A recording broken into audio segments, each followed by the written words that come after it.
ladies and gentlemen. I don't usually do reviews, so you're in for a treat. We'll keep it short and sweet. It's shit. That's all you need to know. You can fuck off now. No? Is that too short for the YouTube algorithm, huh? Okay.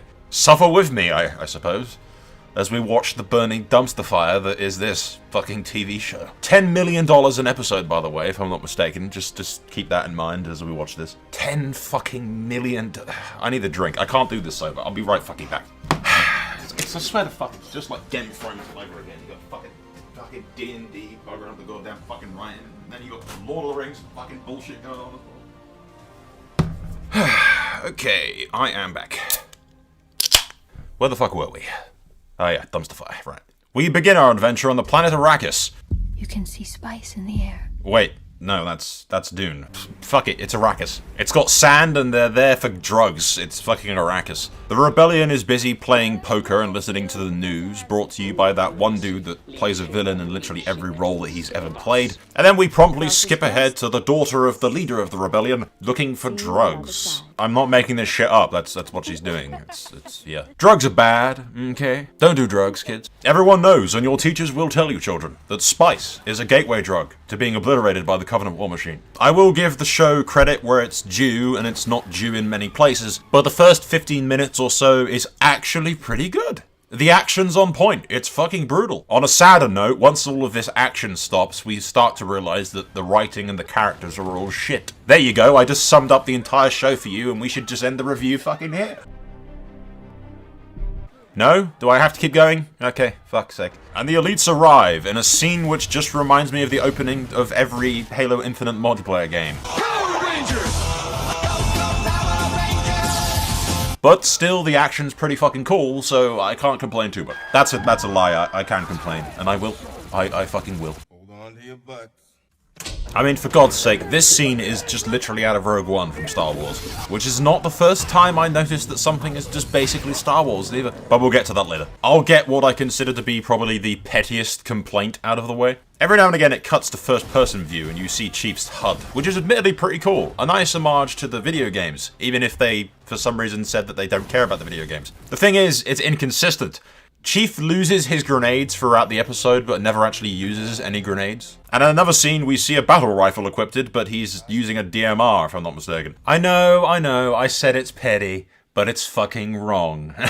And it's inconsistent. Which really sets the stage for all of the other complaints, because inconsistency is this show's bread and butter. For example, why does the Gatling guns do absolutely nothing to the elites upon their entry, but when Chief picks it up, it completely annihilates them like they're made of tissue paper? Just to play devil's advocate here, the only logical explanation I can think of is that their shields were damaged throughout the fighting. Or, the elites were playing on Halo 2 Legendary difficulty, and the enemy just one-shot them. Which can also be used to explain why an elite can smack a truck over, but later on it's smacked into this dumb little girl and she just walks away perfectly fine. She's playing on easy mode, the elites are playing on legendary. It's a big difference. This doesn't explain, however, why some elite's blood is red instead of purple when it gets splattered on the Chief's visor later on. Nor does it explain why this Spartan's plasma pistol turned into a bagel. And no, I don't know who the hell that Spartan is either, nor do I fucking care. It's the Bagel Spartan, that's just what their name is now. Yeah, anyway, moving on. The Spartans find a cave which the Covenant seem to be interested in, because one very obviously spies on them, standing like 2 feet behind them. At any rate, the Chief finds the mysterious artifact inside of the cave. Ooh. He, of course, as you do, touches the strange object, and is infested with visions. Which, now that I think about it, sort of sounds like the Prothean artifact used in Prime for Mass Effect. Yeah, now that I think about it, this whole episode is basically just the first mission of Mass Effect. Think about it. Aliens attack human colony, looking for mysterious artifact. Hero arrives to defend the colony, finds the artifact, touches the artifact, and receives visions. Yeah, it's basically in Prime. This is basically just Mass Effect. What the fuck? Get civilians in Madrigal is not a good look for your Spartans, Catherine. The Council's going to want answers. The Covenant wiped out an entire rebel garrison. Geth would have wiped out the whole colony if I hadn't stopped them. We saved one. Abnormal beta waves. Your neural lace metrics, any anomalies? I saw things. I saw... I'm not sure what I saw. See, it's fucking uncanny, isn't it? They might not have played the Halo video games, but someone sure as fuck played Mass Effect. Anyway, we go off to the giant boob in space, also known as High Charity, where we learn that Arrakis was a major victory, and how the strange alien device has brought us one step closer to finding the conduit. I don't know who this mysterious human woman is, who is for some reason at the giant boob. I can only assume that she's basically Matriarch Benezia, Liara's mother, and it's going to turn out that she's been indoctrinated by the Covenant, or she's a captive of the Covenant, or something to that effect at least. I don't know. It's basically just shitty fanfiction now. Anyway, then we meet Miranda Keyes, who is...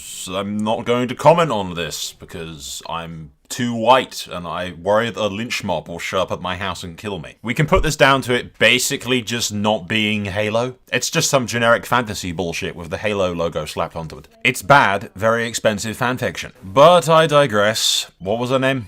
Wang? We're going to call her Wang. Wang proceeded to threaten the military, and then the military proceeded to basically decide, fuck this ungrateful bitch, and we're going to throw her out the airlock. But Master Chief is having none of that. Having touched the Prothean artifact, he has found his humanity, and infinitely decides to take off his fucking helmet in order to win the random terrorist girl's fucking trust when she points a gun at him? Question mark? It's at this point the UNSC chases them down like a dog. Chief touches the Prothean artifact again to power up his Pelican, along with getting more visions of the Reapers, and then they jump away into hyperspace to escape the planet. And then they explode and die in a giant fiery inferno, and I never have to watch the rest of this fucking TV show ever again because it's hot garbage and they're dead. That's my headcanon and I'm fucking sticking with it. I officially rate this show as 4 exploded children out of 10. The action scenes are great.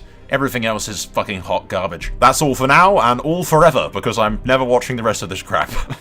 Thank you for watching. Soul out. Be sure to subscribe and click on that stupid little notification bell thing that doesn't really need to be there, but YouTube insists upon, in order to keep up to date with my videos, as if subscribing didn't already mean that you wanted that. What? I'm not salty. I love you, Google. Please don't demonetize me. For the love of God, send me money. YouTube are going to demonetize me, and I haven't eaten in a week.